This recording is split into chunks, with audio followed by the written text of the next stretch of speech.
गौरी को भी बहुत अच्छी सहेलियाँ थी, पर अभी दोनों की शादी नहीं हुई थी। एक दिन दोनों बाजार जाती है सामान लाने। मीनू चिड़िया, हमारी शादी कब होगी?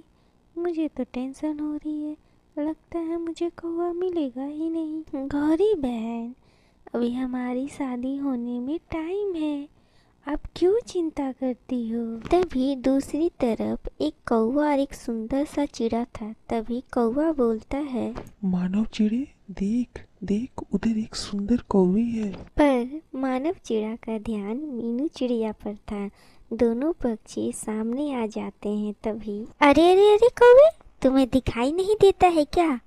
क्या तुम अंधे हो? सॉरी, मैं बस कुछ सब्जियां लेने आया हूँ। चलो मीनू चिड़िया यहाँ से, ये आवारा पक्षी हैं, ना कोई काम के और ना कोई धाम के, बस यूं ही घूमते रहते हैं ये आवारे पक्षी। गौरी कौवी और मीनू चिड़िया वहाँ से चले जाते हैं और मानव चिड़ा और कौवा भी घर चल जाते हैं। क्या कौवी थी यार, इतनी सुंदर कौवी होती है। उसकी आवाज तो एकदम शेरनी की तरह है। हाँ कौवे, चिड़िया तो एक परी लग रही थी। उसकी आवाज एक मधुर गीत की तरह मुझे सुनाई दे रही थी। अरे मानव, बोल तो बस कौवी रही थी, चिड़िया कब बोली? दोनों को चूचू बुखार हो गया था, मतलब दोनों को प्यार हो चुका था और दोनों प्यार में डूबे हुए थे। और उधर कौवी बोलती है, आवारे पक्षी कितने बुरे थे वो दोनों, उन्हें तो कुछ दिखाई ही नहीं देता है। क्या बुराई थी उन दोनों में? कुछ तो नहीं, वो तो बस कुछ सब्जियां लेने आए थे, तुम ही उनको डांट दिया। कोई और होता तो तुम्हें सुना के चला जाता गौरी। हाँ हाँ, मुझे तो सब पता है मीनू चिड़िया, तुम्हारा ध्यान तो चिड़े पर था, तो तुम्हें कैसे पता चलेगा मीनू चिड़िया? ऐसी बात नहीं है गौरी, वो दोनों अच्छे पक्षी थे। फिर दोनों सहेलियां बात करते करते सो जाती है और फिर सुबह हो जाती है। दोनों पक्षी चिड़िया और कौवी को ढूंढते हैं, पर कौवी और मीनू चिड़िया झरने पर बात कर रहे हैं। दोनों को ढूंढते ढूंढते कौवा और चिड़ा उनके पास आ जाते हैं और बोलते हैं, हाय, मेरा नाम कालू कौवा है और तुम्हारा नाम क्या है? पर गौरी कौवी कुछ नहीं बोलती है। तभी ये मेरी सहेली है, इसका नाम गौरी है और मेरा नाम मीनू चिड़िया है। मेरा नाम मानव चिड़ा है। मैं आपको बहुत पसंद करता हूँ गौरी जी, आप बहुत सुंदर कौवी हैं। मैंने आप जैसी कौवी कहीं नहीं देखा गौरी जी। गौरी कौवी खुश हो जाती है।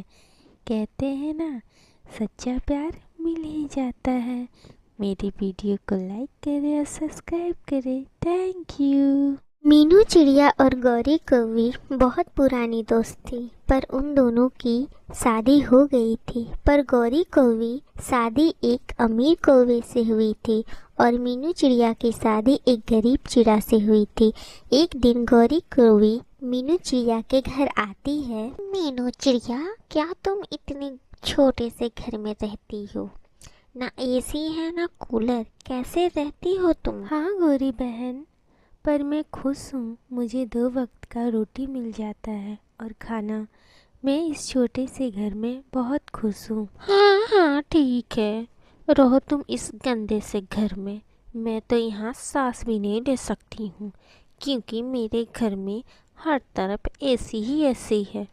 तुम्हें रहना आता है, मुझे नहीं। गौरी कौवी वहाँ से चली जाती है और मीनू चिड़िया को बोलती है, तुम मेरे घर कल आना। उड़ते उड़ते मानव चिड़ा भी आ जाता है। क्या हुआ मीनू चिड़िया, तुम आज उदास क्यों हो? क्या तुम्हारी सहेली नहीं आई है? ऐसी बात नहीं है, वो हमारे छोटे से घर को देखकर यहाँ से चली गई मानव चिड़े। पता है कालू जी, उसका घर बहुत छोटा है, हम तो उसके घर में बैठ भी नहीं सकते हैं कालू जी। तो तुमने उसे बुलाया क्यों नहीं अपने घर? हमारा भी घर देख लेती।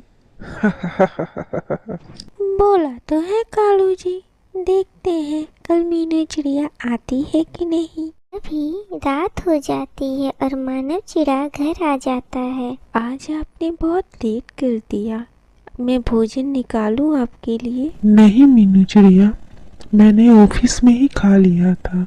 कल मुझे और लेट हो जाएगा आने में। कल बहुत ज्यादा काम है ऑफिस में मुझे। ठीक है, मैं ऐसे भी गौरी के घर जा रही हूँ, उसने मुझे कल बुलाया है। फिर दोनों सो जाते हैं बातें करते करते। फिर सुबह हो जाती है, तभी गौरी आ जाती है और बोलती है, मीनू चिड़िया, तुम अभी तक मेरे घर आई क्यों नहीं? बस गौरी बहन, मैं निकल ही रही थी घर से। तभी मानव चिड़िया उड़ता उड़ता दोनों के पास आता है। मिनी चिड़िया, क्या तुम्हें पता है मुझे कंपनी को मालिक बना दिया गया है? सच में मानव चिड़े? हमारा नया घर भी मिला है। चलो मैं दिखाता हूँ मीनू चिड़िया। तीनों वहाँ जाते हैं घर देखने। घर तो गौरी कौवी से भी बड़ा था और गौरी कौवी वहाँ से चली जाती है। कालू जी, मुझे भी मीनू चिड़िया जैसे बड़ा घर चाहिए। मुझे एक नया घर दिलाइए। कहाँ से लाऊं नया घर और बड़ा घर? मैं कुछ नहीं कर सकता गौरी। कहते हैं ना, कभी भी किसी पर हंसना नहीं चाहिए, क्योंकि जिंदगी कब और कैसे बदलती है पता ही नहीं चलता।